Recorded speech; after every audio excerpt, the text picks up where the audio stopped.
महाराष्ट्र राज्य माध्यमिक आणि उच्च माध्यमिक शिक्षण मंडळाच्या अमरावती विभागीय कार्यालयातील कर्मचाऱ्यांनी आपल्या विविध मागण्यांसाठी 20 एप्रिलपासून आंदोलन सुरू केलं आहे।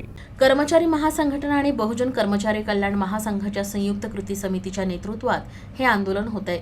मागण्या मान्य न झाल्यास 28 एप्रिलपासून कामबंद आंदोलनाचा इशारा देण्यात आलाय।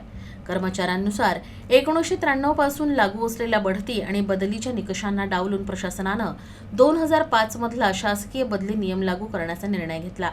स्वायत्त शैक्षणिक संस्थेवर हा नियम लादणं अन्यायकारक असल्याचा आरोप कर्मचाऱ्यांनी केला। या कर्मचाऱ्यांना दूरस्थ बदलीचा सामना करावा लागून कुटुंबियांवर मानसिक आणि आर्थिक परिणाम होण्याची भीती व्यक्त करण्यात आली। दरम्यान मंडळातील 591 पदांपैकी 386 कनिष्ठ लिपिक पदे रिक्त असल्यानं कामाचा ताण वाढला आहे। वारंवार निवेदन देऊन देखील प्रशासनाकडून प्रतिसाद मिळत नसल्यानं आंदोलनाचा मार्ग स्वीकारल्याचं कर्मचाऱ्यांनी स्पष्ट केलंय।